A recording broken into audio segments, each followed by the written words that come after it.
अगर जगह कम है तो एक पैर पे खड़े रहो, जिम्मेदारी बहुत बड़ी है।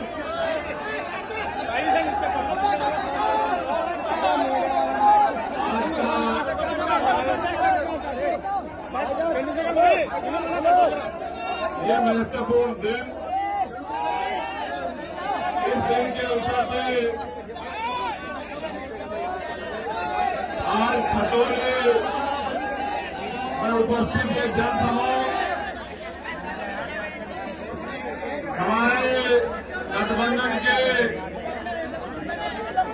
तीनों पार्टियों के सम्मानित नेतागण, विधायक, पूर्व विधायक, पूर्व एमपी,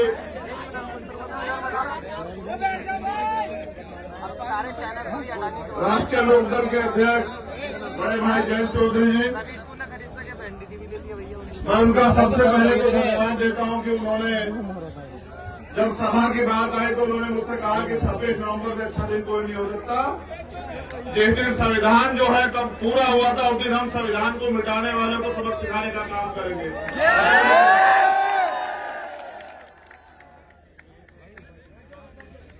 साथियों,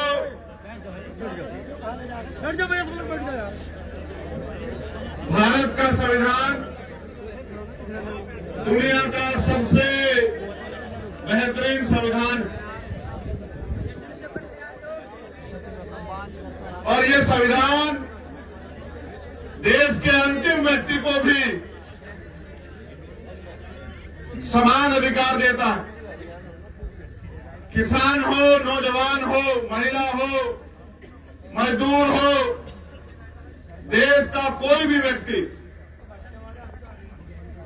सबको बराबर के अधिकार देता है भारत का संविधान। तो आप सबको संविधान दिवस की हार्दिक बधाई। मैं जब से आया हूं आपके नारों की आवाज सुन रहा हूं,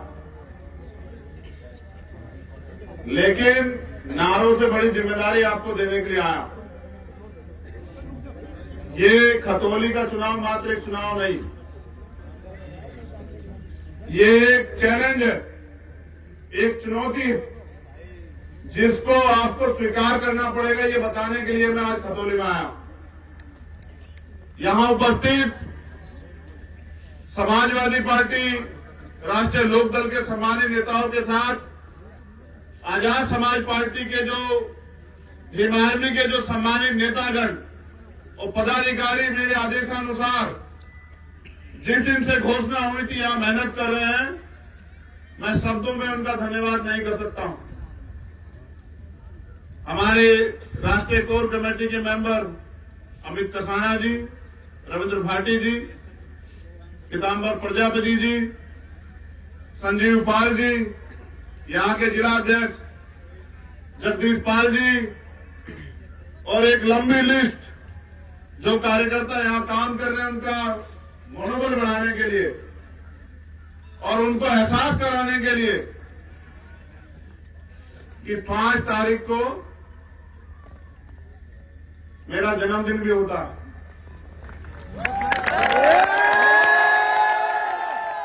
जिसको हम लोग 3 दिसंबर में मनाते हैं। आप लोग सभी को कुछ ना कुछ देते हो, तो मेरे जन्मदिन पे बस मुझे ये गिफ्ट देना इस बार। मैं अपील पहले कर रहा हूं।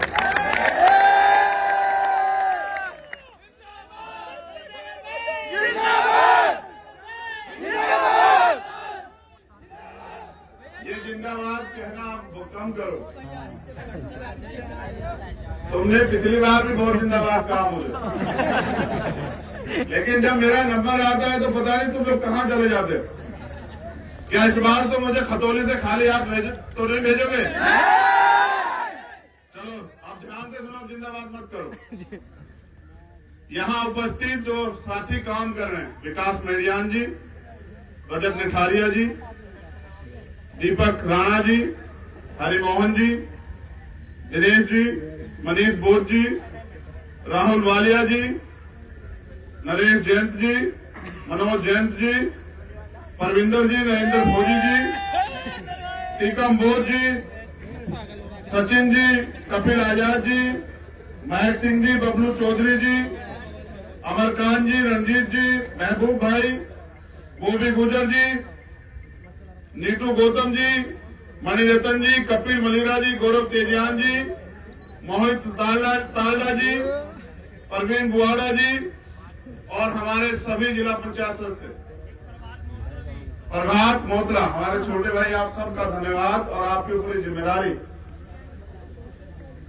और मेरे साथ आए भाई निजाम चौधरी जी, आज की सभा के अध्यक्ष रामनिवास शर्मा जी,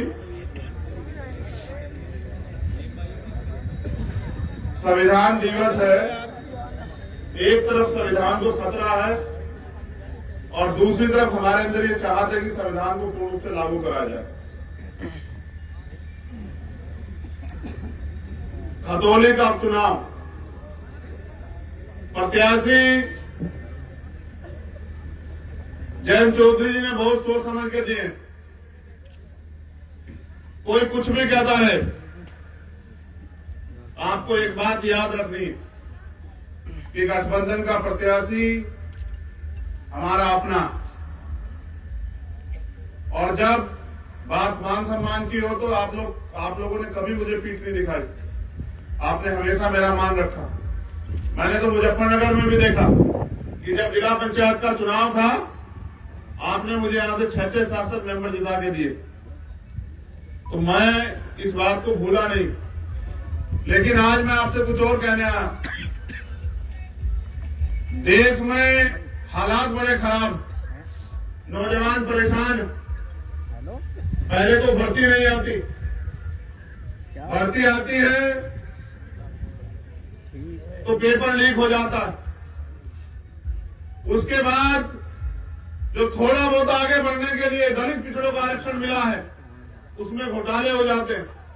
आपने 69,000 शिक्षक भर्ती में और दरोगा भर्ती में देखा कि किस तरह ये सरकार जो अहंकार में चूर है, जो अहंकार में इतनी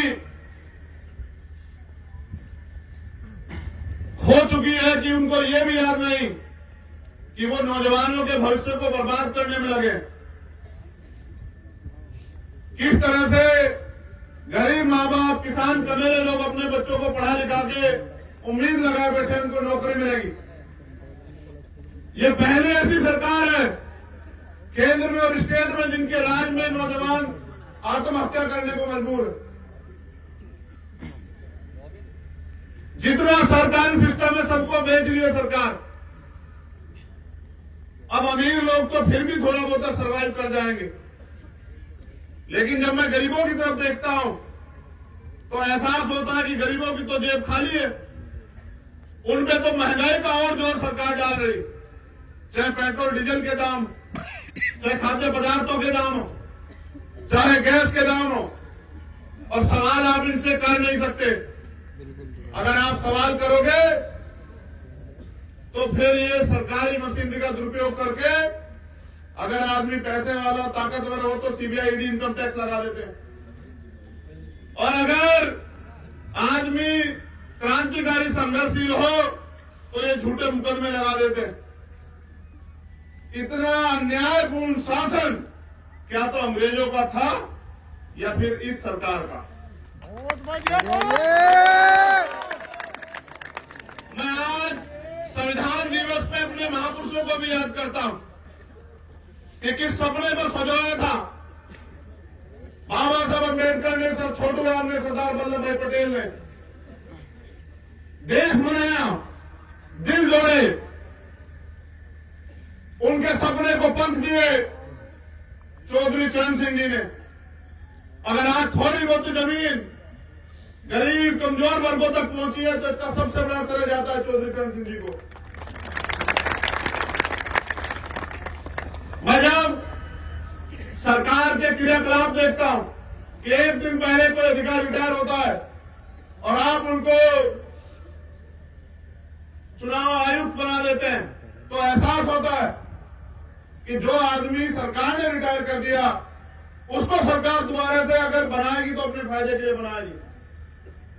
आज जो ये हालात बने, कहीं ना कहीं इसके जिम्मेदार हम खुद भी हैं। क्योंकि चुनाव के समय ये हमें बांटने का काम करते हैं और हम बढ़ जाते हैं। इनके इस सरकार के पास तो एक भी एजेंडा नहीं है, किसी के लिए भी नहीं, ना किसानों के लिए, ना मजदूरों के लिए, ना महिलाओं के लिए। मंच पे हमारी महिला शक्ति भी बैठी है और उनको वोट भी देनी, लेकिन क्या वो उत्तर प्रदेश में सुरक्षित है? गृह मंत्री आके कहते हैं कि कहने लाज के रात को 12 बजे घूम लो। और मैंने देखा कि अभी बहुत बड़े पैमाने पे इनके नेताओं के घरों में चोरी होने लगी, कई एक्टरों के घरों में चोरी, उनके गहने चोरी हो गए और वो कह रहे हैं कि उत्तर प्रदेश में हम डरावा महसूस कर रहे हैं। सुबह अखबार खोलो, रेप हत्या में अखबार भरे पड़े हैं। थोड़ी बहुत ही जो कमी कसर है वो इनके नेता गरीबों की जमीन दबा के माफिया सही करके पूरी कर दे रहे हैं। यहां बड़े पैमाने पे किसान उपस्थित है। कहते हैं जिस देश का किसान खुशहाल नहीं होता वो देश खुशहाल नहीं होता। और किसानों के क्या हाल है आप बेहतर जानते हैं। पहले तो प्राकृतिक मार है, कभी ओला पड़ जाता है, कभी गैर टाइम बारिश आ जाती है, कभी सूखा पड़ जाता है, कभी बिजली नहीं है। फिर उसके बाद योगी जी की सरकार में छुट्टा पशु इनके नेताओं की तरह घूम रहे हैं। अगर आप तार-बार करोगे तो मुकदमा, अगर आप उनको रोकोगे तो मुकदमा, किसान पराली जला देगा तो मुकदमा। लेकिन अगर किसान मुआवजा मांगे फसल का तो 2, 4, 10 रुपए दिखा के उसका मजाक उड़ाते। ये सरकार है। सरकार सबकी होती है। सरकार न एक जाति की होती, न एक धर्म की होती। और मैंने तो सीखा मान्यवर काशीराम साहब से कि जब तक आप सवाल नहीं करोगे सरकार को अकल नहीं आएगी। अगर आपको सरकार से सवाल करना है तो लोकतंत्र में, क्योंकि वो नहीं सुनते, चुनाव एक ऐसा समय होता है कि आप वोट की चोट से साबित करो कि आपके अंदर कितना दर्द। ये मौका मिला है, पूरे उत्तर प्रदेश में तो कम है, लेकिन रामपुर में और खतौली में है आपके पास कि जो गलती हुई है उसको सुधारने का मौका। मीलों ने भुगतान नहीं किया, नेता झूठ बोल रहे हैं बीजेपी के। एक नेता इतने अहंकारी हो गए कि जो शोषित वंचित समाज है, जिनको सैन समाज हम कहते हैं, उस समाज को गाली बकने लगे। अहंकार देखिए, पागल हो चुके अहंकार में। जो मन आए कह रहे हैं। मैं यहां इस मंच से अपील करूंगा, जो मोस्ट महत्वपूर्ण है, अपने बच्चों का भविष्य अगर सुधारना चाहते हो, पाल, प्रजापति, कश्यप, निषाद, सेन, शेड्यूल कास्ट की सभी जातियों को कह रहा हूं, तो ये मौका है आपके पास। खतौली का चुनाव भाजपा के इस ताबूत में, जो अहंकार का ताबूत है, जो बंटवारे का ताबूत है, उसमें आखिरी कील ठोकने काम करेगा उत्तर प्रदेश में। और ये जिम्मेदारी दी है खतौली के लोगों पे। मैं और जैन जी अभी राजस्थान थे, वहां भी किसान कबेरों में तड़फन है, क्योंकि सरकारों से सवाल करते हैं लेकिन जवाब पे कुछ नहीं।